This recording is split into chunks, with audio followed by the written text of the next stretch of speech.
If you're someone who's done everything you were told to do for your blood sugar and your numbers still won't cooperate, this conversation will explain why. This isn't for someone looking for another tactic or something to try. It's for someone who already follows through and is frustrated that discipline alone isn't solving this. I'm Debbie. I spent nearly a decade as an endocrinology nurse practitioner, and then 7 years ago, I reversed my own prediabetes. And what changed wasn't trying harder, but understanding what was actually driving the problem. The people I work with aren't confused, they're misdirected. And once that's corrected, progress stops becoming random. Right now, you're probably experiencing some version of this. Your fasting blood sugar refuses to stabilize. Your A1C creeps up despite following every recommendation. Your medication list gets longer, but you don't feel any better.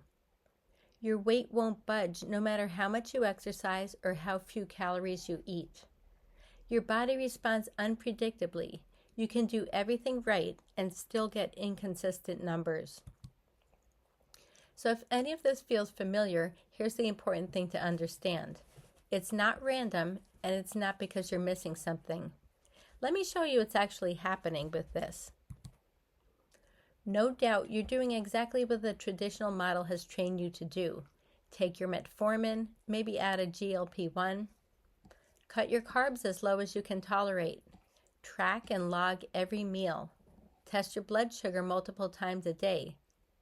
Add a second or third medication when the first stops working. Tighten the rules and hope that eventually something shifts. But here's what keeps happening. Your A1C won't move in the direction you want. Your fasting numbers stay stubbornly elevated. Your medication list expands year after year. Your energy keeps dropping. The scale is moving in the wrong direction. And the message you hear most often? Try harder. I've watched this play out hundreds of times in the clinic. But here's the truth. You're not failing. You've been trying to solve the wrong problem. Traditional medicine treats diabetes as a blood sugar problem. So every tool they give you is designed to lower blood sugar, not fix why the blood sugar is high in the first place. And that's where everything breaks down. Because if diabetes were truly just a blood sugar issue, then lowering blood sugar would reverse it. But it doesn't. And that's the proof that the real issue lies not in your discipline or food choices, but somewhere else. When you follow every instruction and still don't get results, you're not doing something wrong. You're being pointed in the wrong direction. Here's the part that most people are never shown. The real problem is inflammation. Chronic inflammation blocks insulin from doing its job. When insulin can't work, sugar stays in your bloodstream while your cells stay starved. Your weight stays stuck, energy stays low, and you're surrounded by sugar that your body can't use. Let me show you what's actually happening underneath your numbers, because this is where everything starts to make sense. This is what I call the metabolic inflammation loop. For most people, it starts in the gut. Gut dysbiosis. When the gut is inflamed from stress, medications, restriction, or years of blood sugar swings, it becomes disrupted and permeable. This causes inflammation throughout the body. It leads to blood sugar disruption because inflammation interferes with insulin, so sugar can't move into your cells, and that causes the blood sugar numbers to rise, and spikes become harder to predict. That leads to inflammatory fat storage. Excess sugar gets stored as fat, especially around the organs. That visceral fat tissue releases even more inflammatory signals. It leads to nutrient interference. Inflammation blocks the absorption of key nutrients that your metabolism needs. So even when you're eating right, your cells still can't use fuel efficiently. And this leads to increased blood sugar demand. Starved cells ask for more sugar. The blood sugar rises again, and the loop reinforces itself. This is why lowering blood sugar alone doesn't solve the problem. because the system that controls blood sugar is inflamed. And as long as its loop is running, the body keeps compensating no matter how disciplined you are. And this is why the usual strategies eventually fail.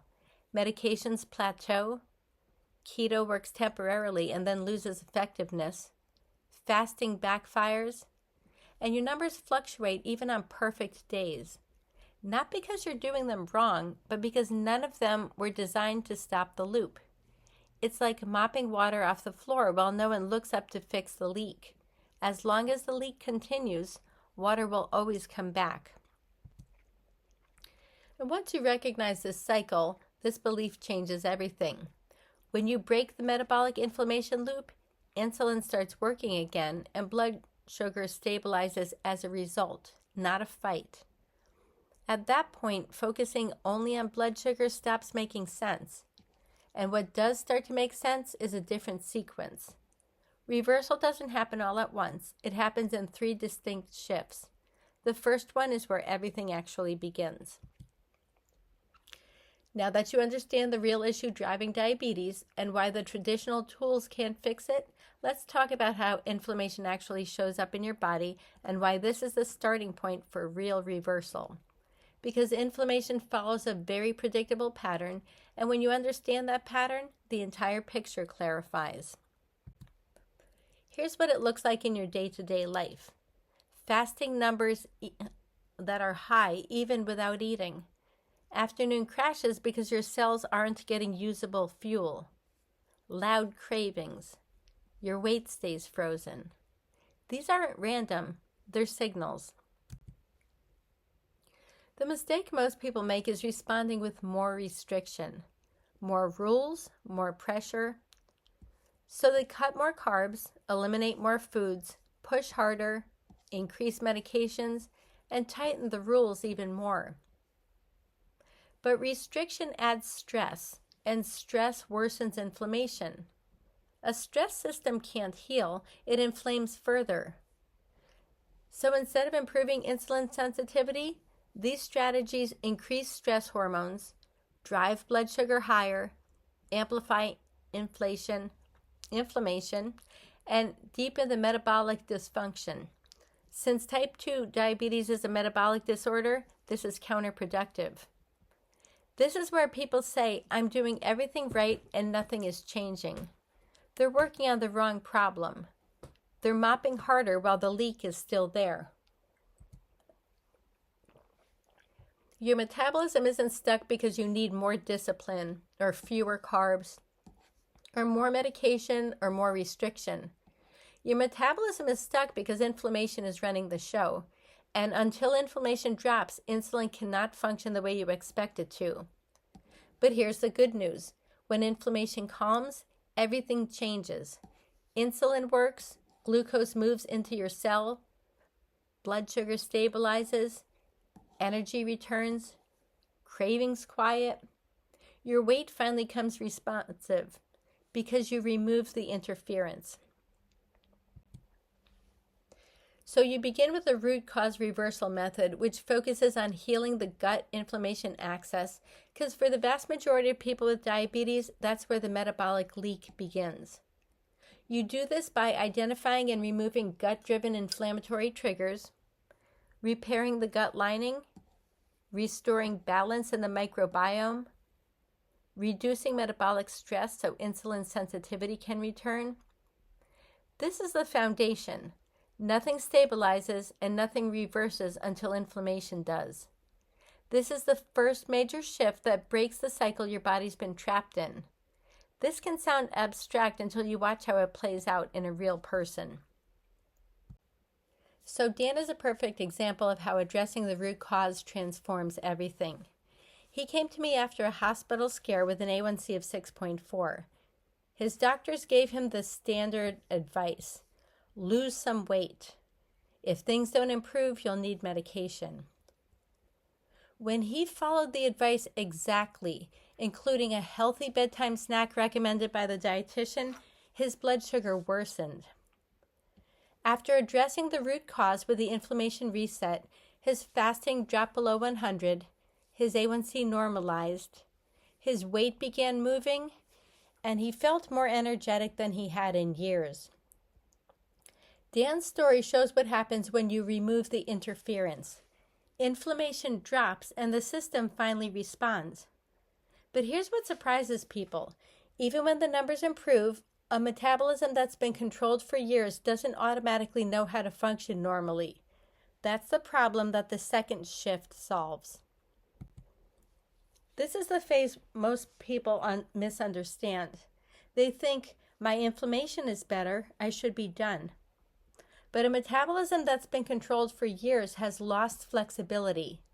It doesn't need more rules, it needs retraining. People say things like, my numbers are better, but they're still unpredictable. Or certain foods still spike me and I don't know why. I crash after meals even when I eat right. I'm afraid to change anything because I don't trust my body yet. The scale still won't move even though I'm doing less restriction. This doesn't mean inflammation wasn't the issue. It means that your metabolism has become rigid. When people hit this phase, they try to control harder. They tighten rules, they over-monitor numbers. They hesitate to change anything because fear feels safer than instability. But control creates stress, and stress pulls the metabolism back into survival mode. The problem isn't the food. The blood sugar control was never designed to restore metabolic flexibility. Control feels productive, but it's not the same thing as healing. And this is why early wins don't always last. You don't heal a metabolism by controlling it. You heal a metabolism by retraining it. A rigid metabolism is like a muscle that hasn't been used in years. You don't force it to sprint. You rebuild capacity. That's metabolic flexibility. The ability to handle normal meals, stay stable through stress and travel, recover quickly from fluctuations, use fuel efficiently instead of defensively. This is how blood sugar stays stable without constant effort. Carol thought her cravings were a willpower issue. They weren't. They were a gut imbalance. Once her metabolism was retrained, cravings disappeared, food stopped feeling dangerous, and her numbers stabilized. She wasn't fighting her body anymore. She was working with it. The balanced blueprint is what teaches your metabolism how to live again. It's the phase where people stop stressing about food. Their numbers start making sense. The scale becomes responsive. Their energy stabilizes. Not because you found the perfect diet, but because your metabolism has learned how to adapt. This is where people stop managing diabetes and start experiencing freedom. By this point, inflammation is calmer, your metabolism is more flexible, your numbers are improving. But there's still one question that determines whether all of this lasts. Who is interpreting your body, you or someone else? Most adults with diabetes have been trained over the years to ignore internal signals, rely on external rules, trust numbers more than patterns, and hand authority over their body to protocols and providers who don't live inside it. So even when things improve, they still feel unsure about what a fluctuation means, anxious about making changes, dependent on plans, protocols, or approval, and afraid that one wrong choice will undo everything. Not because their body is unpredictable, but because they were never taught how to listen. The body has always been communicating. Most people just don't know the language. Here's the trap. People try to achieve independence by following someone else's rules perfectly. But you can't become independent while relying on someone else to interpret your body for you. When life changes, like stress, travel, hormones, progress collapses. Not because you failed, but because you were never taught how to lead. And here's the truth most programs never teach. Long-term reversal doesn't happen because you follow a method. It happens because you understand your body, your hunger, your energy, your cravings, your sleep, your blood sugar patterns. These aren't problems. They're data. And once you know how to interpret that data, you stop guessing. Your body stops feeling chaotic and starts feeling like a system you understand. And this is where confidence replaces vigilance. Think of your metabolism like a dashboard. Right now, warning lights flash, but no one ever gave you the manual. So you panic, or ignore them, or react too late. The Body Wisdom Method gives you the manual. You learn which signals matter, what they're telling you, and how to respond before problems escalate. That's informed self-leadership. And this is the phase where people stop needing supervision. They can adjust before a spike happens. They can respond to stress intelligently, make food choices without fear, maintain results through real life.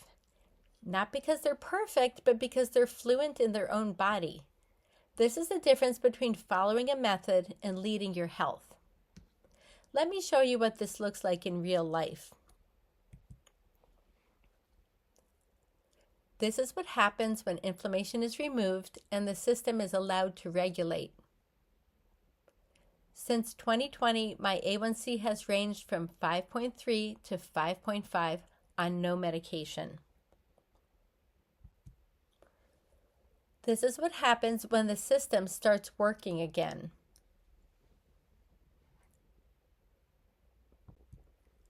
Reversal doesn't require perfection. It requires the right order.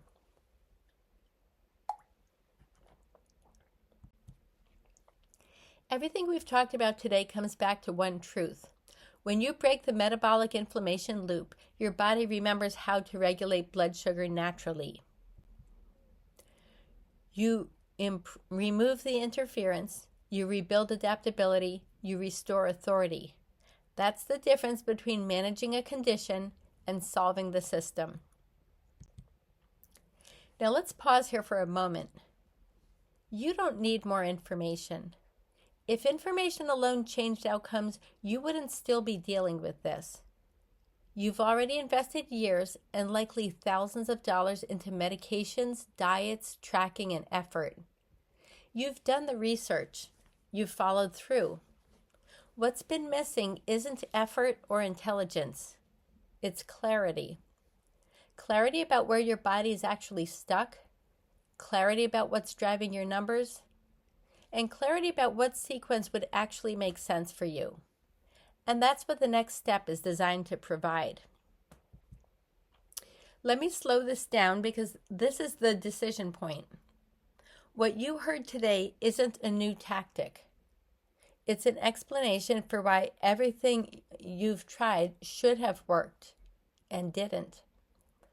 So the question becomes simple. Not what should I try next, but do I want clarity or do I want to keep guessing? For the right person, the next step is a blood sugar consult. This isn't a sales call. It's a focused diagnostic conversation where we look at your data, not theory or averages. On that call, we identify what's driving your numbers, where your system is stuck, and what needs to happen next for reversal. I'll tell you clearly and honestly whether this work is right for you. If you're looking for something quick or hands-off, this won't be a fit. But if you want clarity and a real path forward, this changes everything. The booking link is in the chat and on the screen. Take the step that matches the future that you want.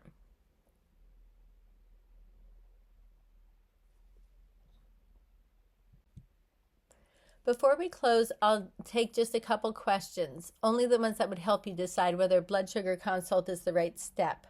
I won't answer tactical food or medication questions. Those keep people stuck in management. But if you're considering a consult, drop a question that would help you decide.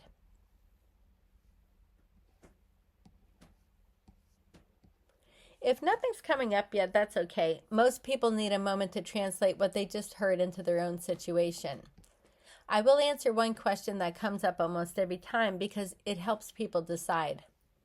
The question is, how do I know if inflammation is really my main issue? And that's the right question because not everyone needs the same next step. If you're following the rules, taking medication, watching your carbs, and your fasting numbers, energy, or A1C won't stabilize, that's not a compliance issue. That's inflammation interfering with insulin.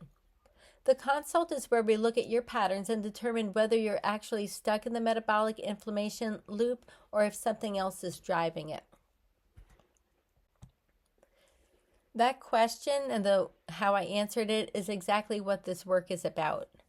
If today helped you see your situation more clearly, the next step hasn't changed. It's the blood sugar consult. The link is on the screen and in the chat.